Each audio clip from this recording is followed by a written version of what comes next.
શાળામાં આચાર્ય તરીકે ફરજ બજાવી. માધ્યમિક શાળાના આચાર્ય જીવેશભાઈ જોશી સાહેબ. પણ 2-3 વર્ષ પહેલા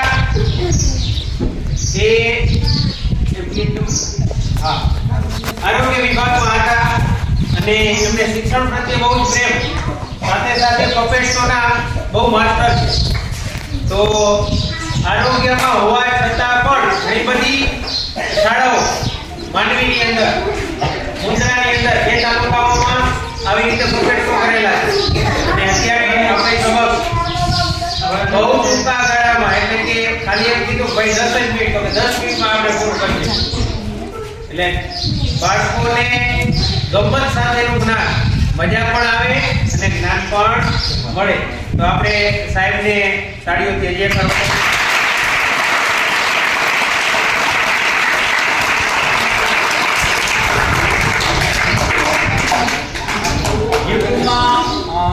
માનવીની તળાવ લીધી છે. મારા મિત્ર સાથે હું વાત કરું તો મજા આવે. મને બોલીશ તો ગમશે નહીં. ચાલુ કરી બરાબર, થોડીક વાતો કરું, થોડું શીખશું અને તમને મજા આવે.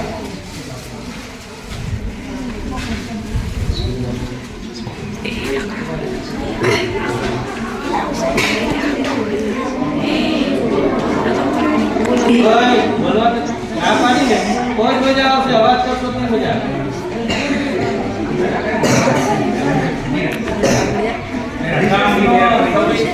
બરાબર, એટલે આ બાબતો થોડી ઘણી તમારા સમયને ધ્યાનમાં રાખીને 5-10 મિનિટ, કારણ કે હજી ઘણી બધી 3-4 શાળાઓ આગળ લેવાની છે અને આ તો સમયના અનુકૂળતા સાહેબને ફોન કર્યો તો બોલાવો થઈ જાય.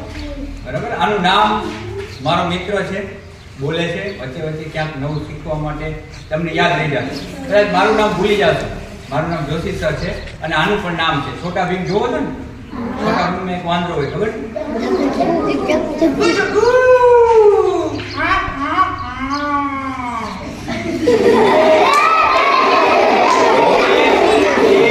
વાત કરશે અને વચ્ચે વચ્ચે કંઈક કેવું બોલશે તમને મજા આવે.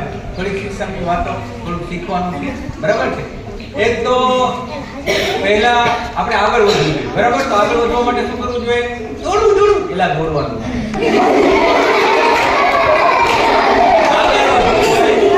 પહેલા તો ભણવું, શિક્ષણ લેવું. શિક્ષણ એ વસ્તુ એવી છે કે તમને જીવનમાં આગળ વધારે. બરાબર, ખાલી નોકરી માટે નહીં, પણ આપણે જીવનમાં કેમ આપણે રહેણી કેવી, કેમ રહી શકાય, કેમ બોલી શકાય. બરાબર, એટલે શિક્ષણ પણ ત્રીજી આંખ છે. ત્રીજી આંખ કહેવાય. શું કહેવાય? ત્રીજી આંખ. બરાબર, એટલે વચ્ચે વચ્ચે જગત પણ કે આરોગ્ય શિક્ષણની વાતો કરશું. એટલે પહેલા તો વાત કરી દીધું કે આપણે સ્વસ્થ રહેવું, આપણું આરોગ્ય સારું રહેવું. તો આરોગ્ય સારું રહેવા માટે પહેલા તો ખોરાક. તો ખોરાકમાં શું ખાવું જોઈએ? પાણીપુરી. એટલે પાણીપુરી.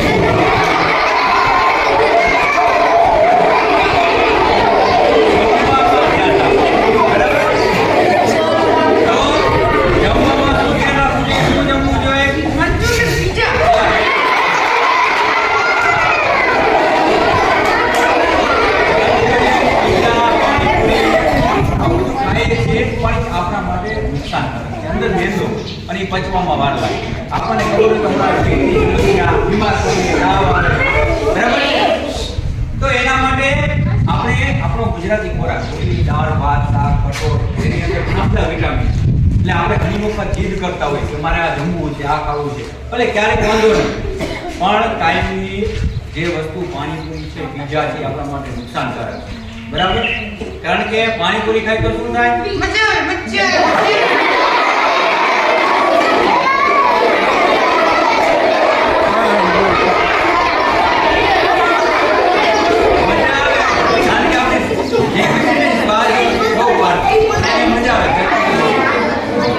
તો બીજું એક વસ્તુ છે જે તમે બધા ખાય. બરાબર, જે બધા ખાય. શું ખાય અત્યારે?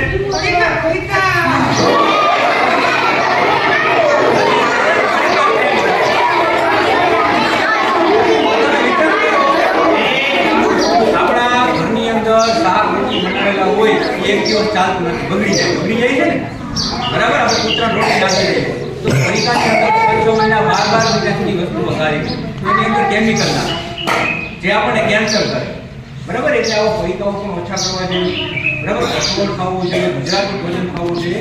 આ આપણે ધ્યાન રાખવું તો આપણે બીમાર નહીં પડીએ. બરાબર.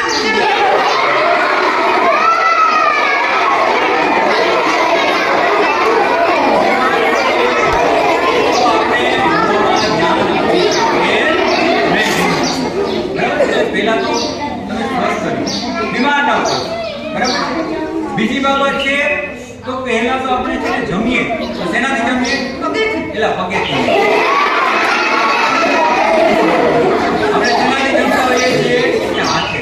તો આપણે જ્યારે પણ આપણે જમતી વખતે પહેલા હાથ ધોઈએ, કારણ કે હાથની અંદર ઘણા બધા બેક્ટેરિયા, બરાબર છે, એટલા બધા બેક્ટેરિયા હોય, એટલા બધા વાયરસ હોય, એ આપણા મોઢાની અંદર જાય હાથ ધોઈએ અને પેટમાં જાય અને ઘણા બધા રોગો થાય. અને એ વાયરસ કેવડા હોય? ખાસી કેવડા.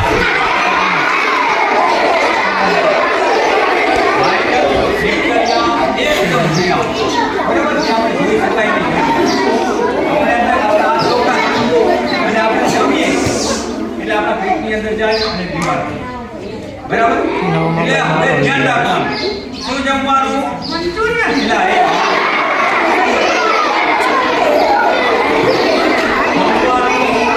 ગુજરાતી ભોજન દાળ ભાત શાક અને પાણીપુરી મંચુરિયન ક્યારેક જમવું બરાબર. બરાબર, કાયમી આવી જીવ કરવાની નહીં. અને બધાને અત્યારે મોટું વ્યસન છે. શેનું વ્યસન છે?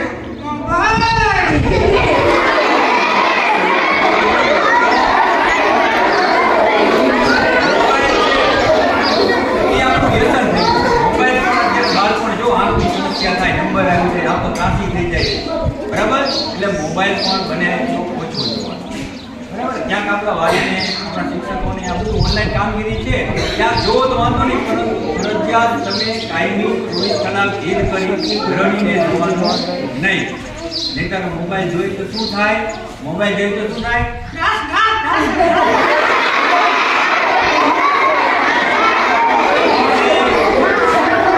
મોબાઈલ જોઈએ તો મજા આવે. બરાબર, ડાન્સ કરવાનું કામ થાય, ઘણી બધી રીતે આવે, રીલ્સ આવે, પરંતુ સતત મોબાઈલ જોવાનો નહીં. એટલે જમવામાં ધ્યાન રાખવાનું, આપણું સ્વાસ્થ્ય જાળવવાનું. અને આપણા ઘરમાં આપણો દુશ્મન કોણ છે? એલા મમ્મી પપ્પાની.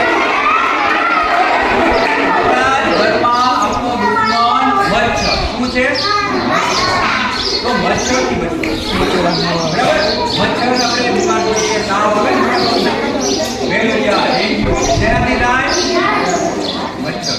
એટલે મચ્છરના કારણે એટલે સાંજે દરવાજા બંધ કરી દઈએ. બરાબર છે, ડેન્ગ્યુ મેલેરિયા ન થવા દઈએ. હાથ ધોઈએ, ગુજરાતી ખોરાક ખાઈએ અને ભણીએ. કારણ કે આપણે દુનિયાની અંદર શિક્ષક અને માતા પિતા 3 જ વ્યક્તિ એવા છે કે જે એમ વિચારે કે તમે આગળ વધો. બરાબર, ભણી કરીને શું થઈ જાઓ?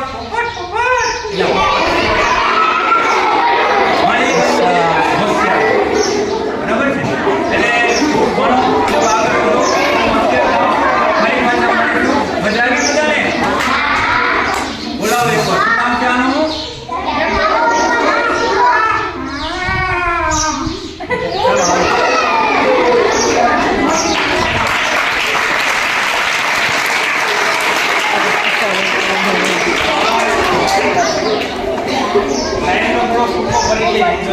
પણ બાળકો થોડા મોબાઈલથી દૂર રહેજો, બહુ સતત ન જોતા. આ તો હું એવું કહેતો નથી, પણ તમને એમ થાય કે ક્યારેક જોવો હોય, જગવું યાદ કરવો હોય, ત્યારે જગવું હવે લાવવું પડશે. જગવું અહીંયા છે, 4-5 વર્ષથી બંદી છે.